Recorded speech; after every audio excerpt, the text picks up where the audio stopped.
We join you right now with breaking news from the Middle East. Israel has launched preemptive airstrikes against the Islamic Republic of Iran, going after a variety of positions inside the country. Israel's defense minister, Israel Katz, declaring a special state of emergency across the country. Just moments ago, air raid sirens were sounding here in Israel's second largest city of Tel Aviv and across major population centers here in the Middle East, warning civilians to stay close to protected areas, to bomb shelters, understanding that in the minutes and hours ahead, Israel may come under direct Iranian attack. We are getting a new statement from Israel's defense minister, Israel Katz. He says, in part, the state of Israel has launched a preemptive strike against Iran. Defense Minister Israel Katz declares a special and immediate state of emergency across the entire country. The state of Israel has launched a preemptive strike against Iran to remove threats to the state of Israel. As a result, a missile and UAV drone attack is expected against the state of Israel and its civilian population in the immediate time frame. Remember, there has been an ongoing U.S. military buildup across the region for the past 2 months.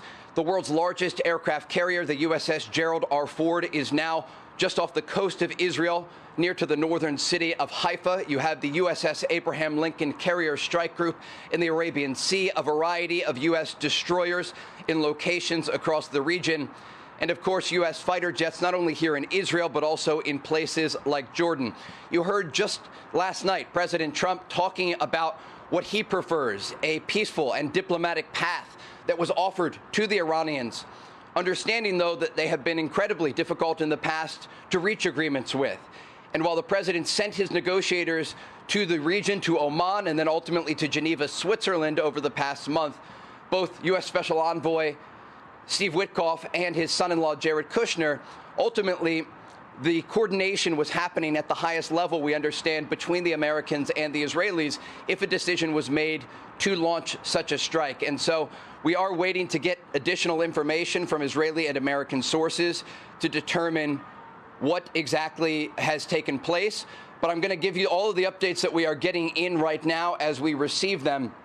We understand, according to the transportation minister of Israel, that Israel has now closed its airspace to civilian flights. Again, this is a precaution, understanding that the Israelis now are bracing for a variety of incoming possible ballistic missile and UAV attacks against their country. Remember, we were reporting here live during the 12-day war last June as the Israelis and the Iranians exchanged blows. And the Iranians have the ability to launch ballistic missiles. They take about 12 minutes to get to Israel, and they can cause significant damage to major population centers here.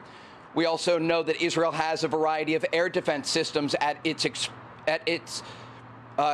ability, and some of those include the short-range systems, the Iron Dome system, the Arrow system, and also David's Sling.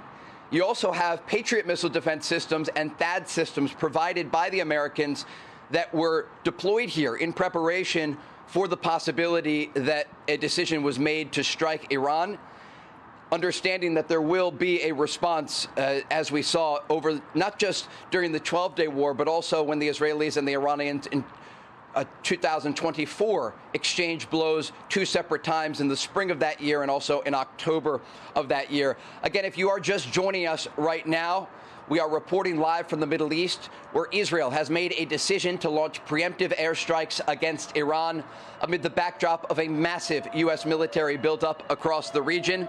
A special state of emergency has been declared across Israel. Israel's defense minister, Israel Katz, is urging all civilians to head to bomb shelters immediately.